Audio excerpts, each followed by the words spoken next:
Hello everyone, good morning. তোমরা সবাই কেমন আছো? আশা করি তোমরা সবাই খুব ভালো আছো, আর আমিও খুব ভালো আছি।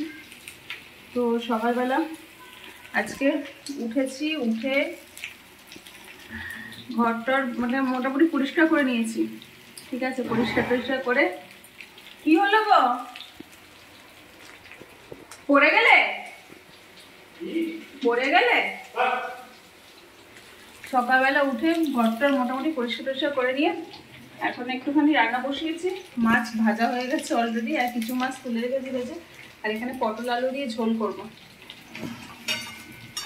সেই জন্য পটল আলুটা একটু ভাজা হয়ে গেলেই হয়ে যাবে। মোটামুটি ভাজা হয়ে গেছে।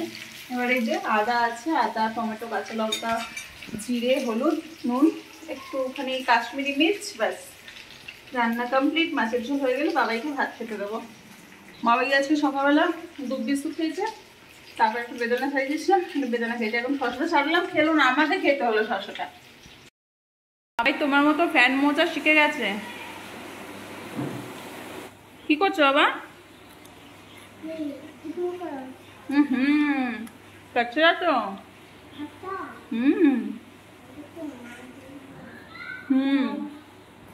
বুঝেছ?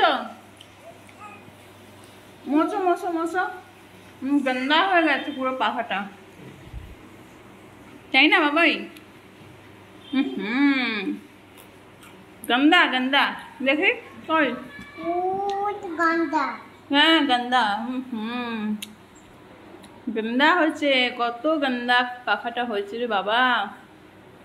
আমার বাবাটা একটু মুছে দিচ্ছে, পরিষ্কার করে দিচ্ছে।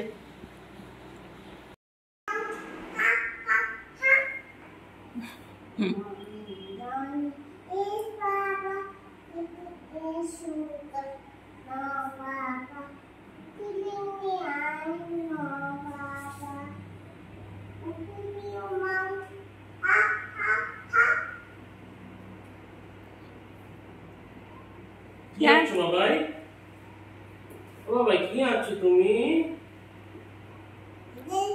জেলিফিশ আঁকছে। জেলিফিশ? জেলিফিশ আছে, সুন্দর হয়েছে। কত চুল বসে আছে তোমার। হ্যাঁ আমারই তো থাকে। হ্যাঁ লম্বা লম্বা লম্বা লম্বা চুল। ভালো তো, বের করো ওগুলো, একটা কাজ তো করো। এই জল ঢালা এই একটা কাজ, আর এই ফ্যান মোছা এই একটা কাজ। বাপরে বাপ, এই দুটো কাজ করতে একবারে এমন করবে যেন মনে হচ্ছে একবারে হাড় ভাঙা খাটুনি খাটছে সত্যি। মশলা দিয়ে কষিয়ে নিয়েছি ভালো করে। আদা বাটা, জিরে বাটা, নুন, হলুদ, অল্প একটু কাশ্মীরি মির্চ, আর হচ্ছে কাঁচা লঙ্কা 5-6টা, আর টমেটো আছে। তো দেখো মশলা দিয়ে পুরো কষানো হয়ে গেছে একটা। এবার আমি এটা জল ঢেলে দেবো।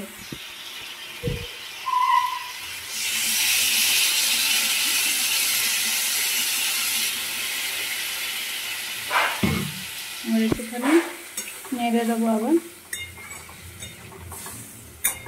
তারপরে ঝোলটাকে নামিয়ে এটা 5 ফোড়ন দিয়ে আবার একটুখানি সাঁতলে দেবো। বাপরে বাপ, আমার ছেলের যা চিৎকার না, মানে পাগল করে দেবে।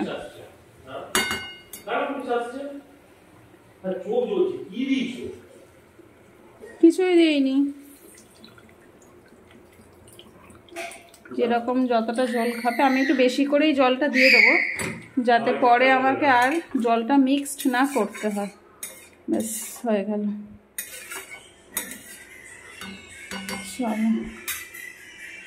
অনেককেই দেখছি যে ফেসবুকে পোস্ট করতে যে সানডে মানে হলো ফানডে, সানডে হলো হ্যাপি ডে, সানডে হলো খুব এনজয় করার দিন, সানডে হলো খুব আনন্দের দিন, ভালো লাগার দিন। বিশ্বাস করো আমার কাছে মানে এগুলোর কোনোটাই নয়। কারণ এই দিন যা কাজের প্রেশার থাকে না, মানে মাত্রা অতিরিক্ত যেটাকে বলে, যারা আমার মতো হাউসওয়াইফ আছে তারা তো জানবেই যে সানডেতে তাদের কি কষ্ট। আমি তো অত বেশি রান্না করি না, কিন্তু যারা অনেক রকমের রান্না করে সেই দিন মানে সানডের দিন, তাদের তো একদম বাজে অবস্থা হয়ে যায়। আর তারপরে যদি গরম থাকে, আর তারপরে যদি বাবাইয়ের মতন একজন থাকে, তাহলে তো জাস্ট পাগল, দেখার কথা নেই। আর আমি আমি যদি বলো, আমি সত্যি কথা বলতে বাবাইকে সামলিয়ে অত কিছু রান্না করার মতন সময় পাই না। একটা তরকারি আর ভাত করতেই আমার মানে কি বলবো, অনেক টাইম লেগে যায়। ঘড়ি দেখে মানে টাইমটা আমি অত কাউন্ট করিনি, কিন্তু বিশ্বাস করো অনেক টাইম লাগে। বাবাইকে সামলানো বলতে বাবাইয়ের খেতেই সময় লাগে 2 ঘন্টা, 1.5 থেকে 2 ঘন্টা। তারপর ওকে চান করানো, খাওয়ানো, ঘুম পাড়ানো, এসব সব কিছু মিলিয়ে যে একটা বাচ্চার যা যা কাজ থাকে সব কিছু মিলিয়ে না আর অত সময় হয়ে ওঠে না। রান্না করতে করতে ছাদে এসেছি মশারিটা মেলতে আর ওড়নাটা মেলতে, কারণ নিচে মেলার জায়গা নেই। আর হচ্ছে জল যেহেতু অনেকটাই ঝরবে, সেহেতু ঘরেও মেলতে পারবো না। তো ভাবলাম তাহলে ছাদেই দিয়ে আসি। ছাদে দিয়ে এলে জলটা যদি ঝরে যায় তাহলে বিকেলের মধ্যে ঘরে এনে আমি ঘরে মেলে দিতে পারবো। আর যেহেতু আমাদের 2টো মশারি, সেহেতু একটা ধুয়ে দিলে আর একটা খাটানোর ব্যবস্থা আছে, তো আমাদের সেরকম কোনো অসুবিধা হয় না। তো যাই হোক, এই মশারিটা অনেক পুরনো হয়ে গেছে, আরও যে একটা মশারি আছে ওটাও একটু অনেকটাই পুরনো হয়ে এসছে। তো দেখা যাক কতদিন চলে মশারিগুলো। তো দেখো চাটনিটা চাপিয়ে দিয়ে গিয়েছিলাম ছাদে ওই মানে 2টো জিনিস মেলতে। এখন এসে চাটনিটা একটু নাড়িয়ে চাড়িয়ে নামিয়ে দেবো। এটা হলো কাঁচা আমের চাটনি, মানে ভালোই লাগে খেতে, কিন্তু আমার না চাটনি জিনিসটা অতটা ভালো লাগে না, জানি না কেন, অতটা আমি পছন্দ করি না। তো আজকে দুপুরে রান্না দেখো উচ্ছে ভাজা, মাছের ঝোল পটল আলু দিয়ে, আর হলো আমের চাটনি। আর এই মাছগুলো ভেজে রেখেছি, এগুলো তো এক্সট্রা ছিল, তো এই মাছগুলো আগামীকাল আমাদের হয়ে যাবে। যদি ভালো থাকে তাহলেই খেতে পারবো, আর যদি ভালো না থাকে তাহলে তো হয়েই গেল।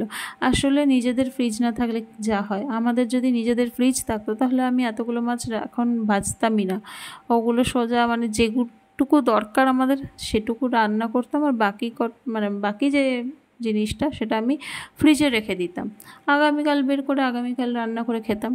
কিন্তু যেহেতু ফ্রিজ নেই, সেহেতু অন্যের ফ্রিজে বারবার রাখতে গেলে একটা কীরকম, যতই না বলুক কিছু মুখে, কিন্তু মনে মনে তো ভাবতে পারে যে দেখো আমাদের ফ্রিজে রোজ রাখতে আসে, এটা ভাবতেই পারে। সবাই তো সমান হয় না। তো যাই হোক, সেই জন্য আমরা নিজের থেকেই ঠিক করলাম যে বারবার আন্টি ফ্রিজে রাখতে যাব না। আমি বলেছি আমার বরকে যে কম করে মাছ নিয়ে আসবে, কিন্তু ও সেই কী বলবো, কিছু বলার নেই। তো যাই হোক, বিকেলবেলা একটুখানি ঘুরতে বেরিয়েছি। এটাই হলো একটা টাইম যেটা খুব আনন্দের সময়, মানে আনন্দ করে কাটানো যায়। তো বিকেলবেলা ঘুরতে বেরিয়েছি কোথায়, অটো করে যাচ্ছি হচ্ছে ওর পাপার অফিসের ওখানে। ভেবেছিলাম আজকে ইস্কন মন্দির যাব, তারপরে যেহেতু বেরোতে একটু লেট হয়ে গেল, সেহেতু ইস্কন মন্দিরের প্ল্যানটা ক্যান্সেল করতে হলো। ভাবলাম তাহলে এমনি মল থেকে ঘুরে আসি। যেখানে আমরা যাচ্ছি ওখানেই মানে ওখান থেকে কিছুটা হেঁটে ভেতরে যেতে হয় ইস্কন মন্দির, প্রায় 15 মিনিট মতন হাঁটতে হয়, 15 থেকে 20 মিনিট এরকম হাঁটলেই জাস্ট পৌঁছে যাওয়া যায়। তো আমার একটা ভিডিওতে ইস্কন মন্দিরের আমি কিছু অংশ দেখিয়েছিলাম। তো ওখানে তো যেহেতু মানে ক্যামেরা অত অ্যালাউ করে না, লুকিয়ে চুরিয়ে ভিডিও করে আনা, যাই হোক সবাইকে দেখানোর জন্য। অনেক ঠাকুর মন্দিরেই আছে যেখানে ক্যামেরাটা অ্যালাউ করে না, ফোন সাইলেন্ট রাখতে বলে। আর ইস্কনে তো খুব মানে বিশেষ করে আমি দেখেছি, মানে যখন আমি ছোটোবেলায় মায়াপুর গিয়েছিলাম বা বেলুড় মঠ এরকম জায়গায়ও দেখেছিলাম যে ফোন একদম সাইলেন্ট, ফোনের কোনো আওয়াজ হবে না, ফোন বার করা যাবে না, দেখা যাবে না, এরকম নিয়ম ছিল। তো যাই হোক, ঘুরতে ঘুরতে এই মলটাতে ঢুকেছি, এটা হলো রিলায়েন্স স্মার্ট। এখানে এসে একটুখানি মানে দেখছিলাম জামা কাপড়গুলো, কিন্তু যেগুলো আমি আগের দিন দেখেছিলাম যে জামাগুলো মানে কুর্তিগুলো, সেগুলো না এখানে অ্যাভেলেবেল আর নেই। মানে অন্য স্টক এনেছে, ওই স্টকটা পুরোটাই সরিয়ে দিয়েছে, কিন্তু যেটা নতুন স্টক এনেছে সেটার মধ্যে একটাও কালেকশন আমার ভালো লাগলো না। তো সেই জন্য আর নিলাম না কিছু। তো এমনি টুকটাক এটা ওটা দেখছিলাম, যেটার জন্য এসেছিলাম সেটা তো হলো না। তো যাই হোক, আর কি বলবো। আর বাবাই দেখো 2টো বল, এই যে কালারের বলটা হচ্ছে খুব মিষ্টি কালারটা, আমারও খুব পছন্দ হয়েছে, 2টো বল নিয়েছিল। একটা বল কোনো রকম বুলিয়ে বালিয়ে রেখে দিয়েছি, একটাই দিয়েছি ওর হাতে। আর তারপর ভাবলাম তাহলে কিছু খেয়ে নিই। বাইরে ফুচকাওয়ালার কাছে দেখলাম ফুচকা প্রায় শেষ, নিচের ফুচকাগুলো না একটু নরম হয়, মানে মচমচেটা কম হয়। তো বরকে বললাম তাহলে এখানে যখন এসেছি, বাবাই যখন খাচ্ছে আর আমি তাহলে ফুচকা একটু খেয়ে নিই। বাইরেও যা দাম, ভেতরেও তাই দাম, কিন্তু ভেতরে মানে মলের ভেতরে যে ফুচকাটা, ওটা ভীষণ মচমচে। এখানে না আর একটা ফুচকা পাওয়া যায়, সেটা হলো সুজির ফুচকা। মানে যে ফুচকাটা আমরা নর্মালি খাই ওটা হচ্ছে আটার ফুচকা, সেজন্য একটু মুচমুচেটা বেশি, কিন্তু সুজির যে ফুচকাগুলো হয় সেগুলোর মুচমুচেটা একটু কম হয়। তো যাই হোক, আমার সুজির ফুচকা ভালো লাগে না, ওটা দেখেই আমার ভালো লাগে না, তো আমি কোনো দিন খাইও নি। আমার এই ফুচকাটাই বেশি ভালো লাগে। আর এই ফুচকাটা যেটা না খুব মচমচে, এর জলটাও অনেকটা ঠান্ডা, মানে একটা মানে যেরকম জল হয় ঠান্ডা একদম। যাই হোক, ফুচকা টুচকা খেয়ে টেয়ে ঘরে চলে এসেছি। ঘরে এসে একটু রান্না বান্না হবে। প্রথমেই গা হাত পা ভালো করে ধুয়ে মানে ফ্রেশ হয়ে চুলটাকে আগে বেঁধে নিয়েছি। কারণ হলো খুব গরম হচ্ছিল, গরমে না চুল ছেড়ে থাকতে আমার মানে একদমই ভালো লাগে না, আমি পারি না। জাস্ট জানি না অন্যরা কী করে চুল ছেড়ে ঘুরে বেড়ায়, আমি তো পারি না। সব সময় চুলটাকে বেঁধে খোঁটা করে উপরে তুলে রাখি। যাই হোক, চুল টুল বেঁধে নিয়েছি, বেঁধে এবারে ভাত টাত বসাবো, বাবাইকেও খাওয়াতে হবে। আর এই টুকটাক আজকের কাজকর্ম। চলো, ভিডিওটা এখানেই শেষ করছি। কালকে আবার একটা নতুন ব্লগে তোমাদের সবার সাথে দেখা হবে। হ্যাঁ, সবাই আমার ভিডিওটা স্কিপ না করে পুরো ওয়াচ করো, পাশে থেকো। টাটা, আজকের মতো গুড নাইট।